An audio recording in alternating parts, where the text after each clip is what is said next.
What's up, guys? This is Nick from Threat X3 Productions, bringing you another review. Today, we'll be reviewing Scoob. Now, Scoob, for those of you who might not know, it came out on Friday. It went straight to video because of the world that we live in. And, so we're gonna talk about it today. First off, my overall looks on it. I usually try to give like a synopsis, and then I might get into more details. And my synopsis, my entirety, it's not great. I'm very disappointed. Like, to be clear, I'm not a huge die-hard Scooby-Doo fan, by no means.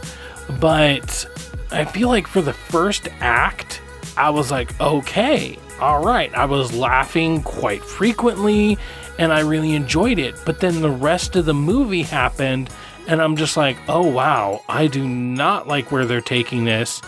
And it was really just like they were trying to set up a Hanna-Barbera universe instead of focusing on making a good movie. And this is Warner Brothers, the same people who were doing DC, and it's like you didn't learn your lesson from Batman vs Superman. Instead, you're just doing the exact same thing over and over again, only now it's with these childhood, beloved character, which obviously Superman and Batman are beloved too, but it's different because it's like there was a very clear formula to like Scooby-Doo and just the general, even like the live action remakes, they still gave you a mystery to solve. Whereas this, there was no mystery really. I mean, there was technically a mystery, but you'd have to be extremely dense to not see it from the very beginning. So there's just no mystery to figure out. Not only that, but usually what we like is seeing how the gang interacts with each other, and they almost, at the beginning of the real, plot, because there's a little, prologue, which is them as they were kids and how they met, yada, yada, yada. Once they actually get into the story, they almost immediately break up, and so now Shaggy and Scooby are off doing one thing, and then the group is trying to follow them, and it falls apart, and it falls straight on its face. And my God, is it just boring. It gets so boring after a while. And I get that it's a child's movie, and so it should really be about, it's just for kids, and I would totally agree with that when it comes to Despicable Me. Stupid movie. Minions was the first movie that my first daughter, Zoe Ann, went to go see. And it's dumb. It's not a good movie, but it's funny, and hey, it's just a good time. There's really no reason to get upset about whether or not Minions was good, whether or not Finding Dory was good, or Incredibles 2 is good. Were they as good as their originals? No, but they were just fun. Then you have Scoob, which is technically a sequel, but also like a reboot. They reference old things, but it's not really a reference, it's more of an homage. Like I said, the first act of this movie, they actually do an homage to the opening sequence of Scooby-Dooby-Doo, and they actually frame by frame copy certain things, and I'm like, oh, that's a really cool homage, because they're trying to put them in today's world. So even though they're doing it frame by frame, maybe in certain frames they're still kids, and that was just to make sure that the time frame matches up with, it, so that it would come out in 2020 essentially.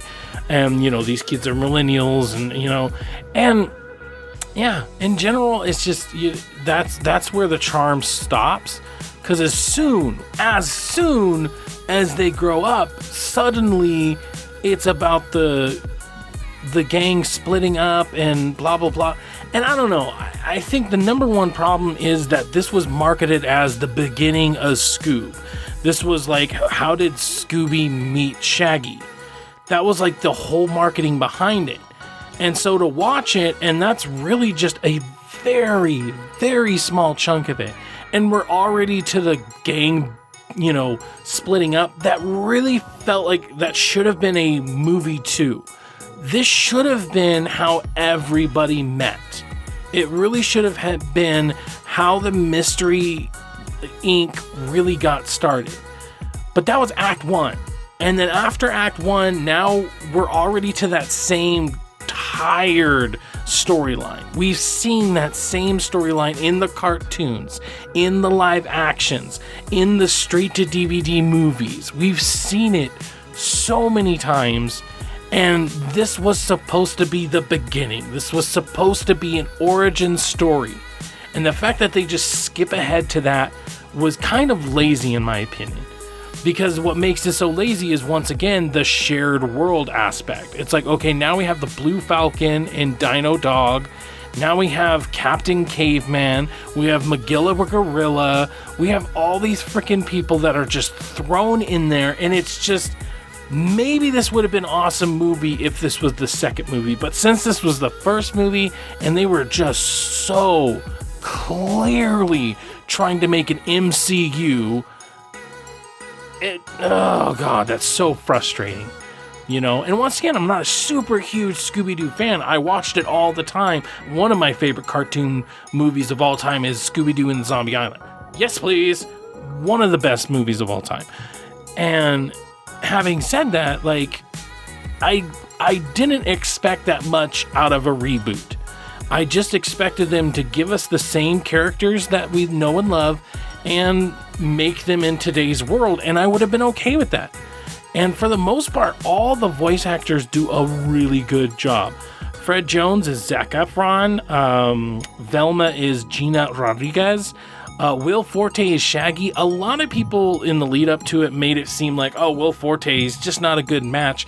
I feel like in the context of the actual movie, I feel like he did good. Maybe the advertisements didn't really show the best parts, and so maybe that's what people were going off of. I personally think he did a great job. Daphne is actually Amanda Seyfried, and that one kind of surprised me because I was like, oh, like it doesn't really sound like her. Speaking of not sounding like themselves, Blue Falcon is freaking Mark Wahlberg. Marky Mark himself is Blue Falcon. And I swear to God, I told this to my wife while we were watching it. I was like, who the hell is that? It sounds like somebody trying to do an impression of Ryan Reynolds, because this is just an upbeat Mark Wahlberg, something that we're not really used to. And only in very particular points did it even really sound like Mark Wahlberg. Now, on the one hand, that's a good thing. That's a good thing that you're using a different voice in order to make yourself, you know, escape into a character, basically. But then the problem arises that it just sounded like Ryan Reynolds, a discount Ryan Reynolds at that, because it was really just like, oh, I'm smart and I'm quippy, ha ha ha. And there's even one point where he says that it's like copyright infringement. And I'm like, that sounds like such a Deadpool thing to say that it just seems weird. So weird.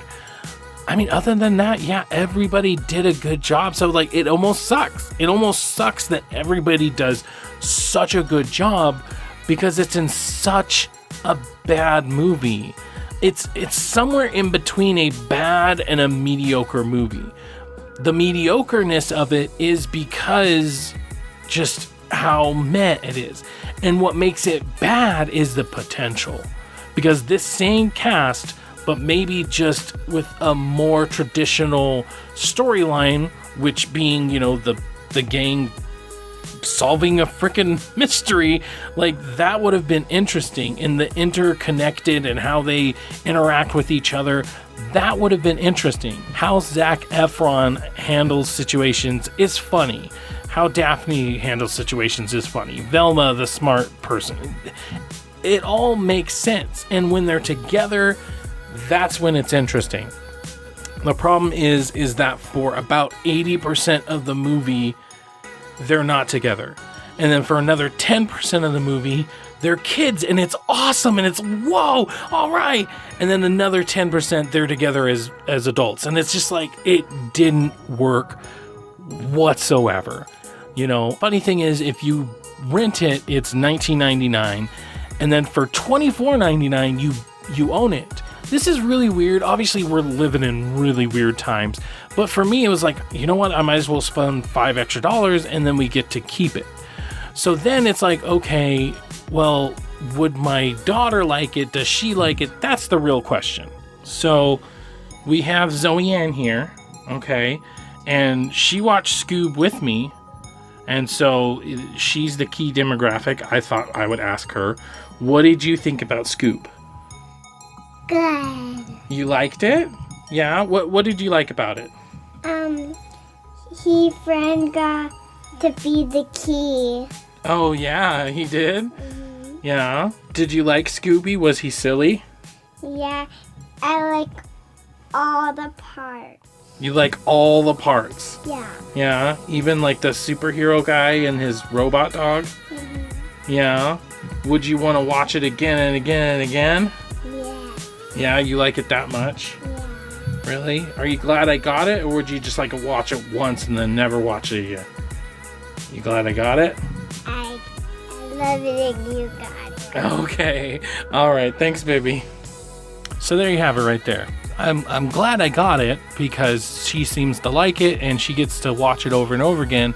But then for an adult having to watch that over and over again, it just sucks because there's so many like family films out there that yes are made for kids, but they have like either a deeper meaning or they just have a really good story, a deep story, or it doesn't even have to be deep. I don't want to say deep too much. It doesn't have to have a deep story. It just has to have a good story, a well thought out story. And this story just seems so jumbled up that it was really just one thing happening and then another thing happening and then another thing happening. And sometimes, not all the time, but sometimes they didn't even seem to mesh together that well. So I just personally didn't like it. Now, if I had to rate this, I mean, our normal, it's weird because, you know, it's weird because our normal rating system has to go with if it was out in theaters. So our normal rating would be like a premiere showing. So that means it's so good, I would go see it on day one. And then another one would be like, matinee. You know, let's go to a matinee. Let's not spend as much money. And then rent. You know, am I willing to wait to rent this, but I'm still willing to spend some money on it, even though it's only $1 or $2 a night? Or would I wait to stream it? So I'd wait a couple months after it came out or something like that. I'm going to go straight to stream it. If this would have been a Netflix original, like Pokemon, they just came out with like the remake essentially of the Pokemon movie. If this would have been a straight to Netflix where I didn't have to spend money on it, 100%, I feel like my views on it would be a little less harsh. Like the story still sucks, but it having that little extra harshness of I spent money on this does kind of sting. I'm glad my daughter loves it. I'm glad that she's going to watch it over and over again. But for me, it's just like this had potential and it just sunk it in trying to make this dumb MCU wannabe. And that's what really sucks, is that if they would have done the MCU, but they would have done it right, which nobody understands. I mean, if you hate Disney, okay, sign off right now. Don't even listen to me or whatever. Even if you hate Disney, one thing you have to admit is they did it right. You know, we didn't even really know there was a shared universe until the end of a movie. And only the ends of the movie did things start, you know, patching together. And that was the right way to do it. But making, you know, a third or 2/3 almost of this entire movie about setting up this Hanna-Barbera thing, and they didn't even mesh well, because you have Scooby-Doo, which is supposed to be in the 70s. It's okay that you modernized it. It's okay that you did that. But you have that. Then you have this super futuristic Captain Falcon or Falcon Punch. Who the hell is his name? Blue Falcon. And then you go to another area, which spoilers, I guess, but you go to another area and it's Captain Caveman, and it's like, okay, it just, why? Why muddle it up? Why couldn't we have just gotten a Scooby movie? Why is it that they had to modernize it so much that they had to follow the trend of superhero? Not everything needs to be a superhero movie. How many superhero movies get nominated for something? Which, of course, now we're talking about mass appeal, blah blah blah blah, and I get it to a certain extent. They're trying to go to the most mass appeal, you know, which, I mean, maybe they made this decision so that they'd make more money global. Because, you know, all the Germans and the Asians and all those people, maybe they really like superheroes. It's the damn Aussies. That's who freaking did this. The goddamn Aussies with their reversal of the toilets. Okay? Thanks, you goddamn koala huggers.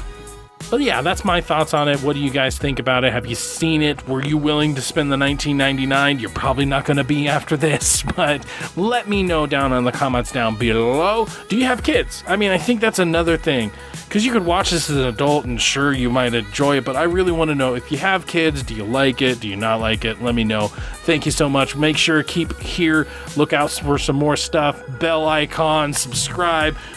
Yeah, all that stuff. All right. Okay.